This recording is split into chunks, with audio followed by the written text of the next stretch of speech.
Oh, di ba? Pinagsama ko yung winelding ko. Ito, winelding ko to. Tapos, ito yung nakukuha kong bato sa sa General Nakar Pacific Ocean. So pag bumabiyahe ako, nakakuha rin ako ng mga bato. Galing to sa General Nakar. Pag nagpunta kami dagat, uwi ako ng bato. Oo, ito galing to sa General Nakar. Tikakoy na to. So pagka nag-outing kami, kasama na rin yung Tapos, ayun pa iba. Ito, yan, to Manila sign. Tingnan to. Tsaka tingnan mo pag gumagamit ako. Talagang, di ba yung ibang artist ginagawa nitong parang resin? Sa akin, di totoo. Kaya ayaw payagan ng mga museum eh. Ay, baka may matetano dyan. Ito iba oh. Ha? FPS ba? Oh, yung sa sa anak ko. Ayan, oh. Lupa ang ito kalaki. Tapos, ito yung tignan mo gumagawa rin ako ng gigante. Ayun oh.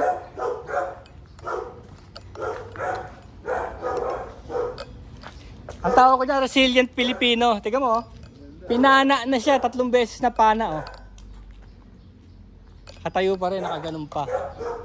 Kasi may balak pa akong gawin, sapatos oh, ng tao. Sapatos pa lang nagagawa ko, ganyan kalaki. Ito yung yun oh. Ito, tingnan mo yung nasa pader ah. Ginawa yun sa pader, tapos ginawan tunay na motor. Ginawa sa pader, tapos ginawang ganyan, tapos ginawang tunay na motor. Di ba? Pader mo muna gano'n. Tapos yung mga bike, tingnan mo, ginagawa na yung bike ko. So kasama rin sa art yan, tingnan yung mga bike. Di ba halo-halo na? Meron ng mural, meron ng kahoy, meron ng welding. Ayan, papa mo, mahilig din sa ganyan. Hindi ko pa nga natapos yung ganyan ko, yung shelling. Oo, di ba nakaka-relax, di ba? Yung shelling ng pinaka-body. Minsan di tayo maintindihan ng iba, pero wala eh. Para sa atin muna yun eh, bago sa kanila eh. Sorry na lang sila. Mag-admire sila o wala eh, para sa atin yan eh. Ito working yan. Oo, working yan. Ano yan eh? Wave 125. Oo, dali pyesa niya. Ayan, suicide shifter. Ito, susunod na to. Magiging na rin to. Donor bike na rin yan. Oh. Ito pa, isa pa yung AI oh. Yung AI na namatay, na pininturahan sa kalye. Rotating yan eh. Rotating dapat yan eh. Oh, di pa kagaya na doon sa shop.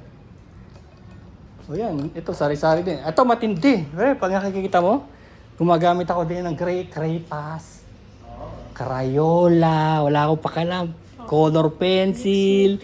Oo. Tapos minsan kinakamay ko lang yan.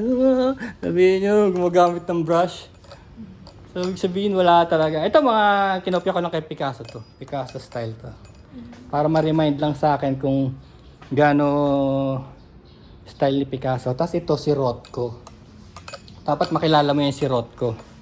Si Rothko, bumibenta rin yan ng 100 million ang mga piraso niyan. Pero tignan mo ang gawa ni Rothko. Ito, ganito gumawa si Rothko. Kulay lang. Kulay lang.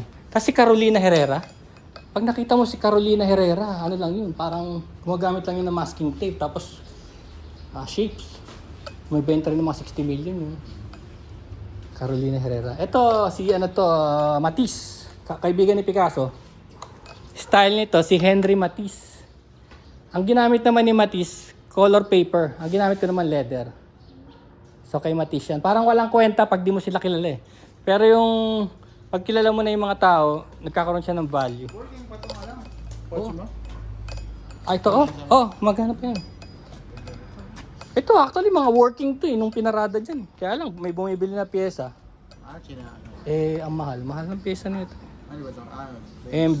MB. Ginagawang donor, nagre-repair kami dun sa Pasig, tapos dito kukunin yung mga pyesa na iba. Dito ako nagwe-welding. Yan. Sa loob. So, iba't iba pong artist talaga nag-inspire sa inyo or may certain artist talaga nag-inspire sa inyo? Alam mo yun, ang tawag doon, yung salamander ba yun? Yung nagpapalit na kulay. Adaptable ako eh. Pag sinabi mong gagawa tayo ng art na puro dahon.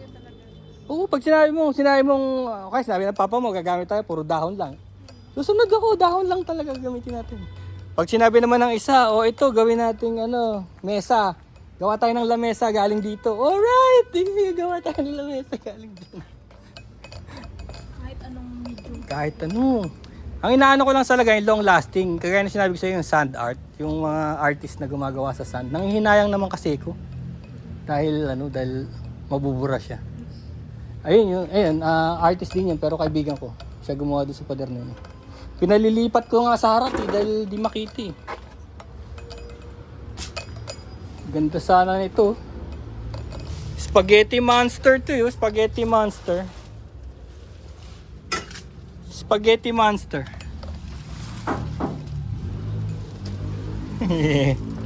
So gusto ko eh. Talaga? Gagawin mo electric? Bigat na. Pero gusto ko yung grill ng jeep mo. Oo nga eh. Original yan eh. 1956. Ang ganda. After the gera. Pero CJ yan. Ha? Commercial. Ibig sabihin hindi nagamit sa gera. After the gera lang. Gusto ko mga ganyang parts.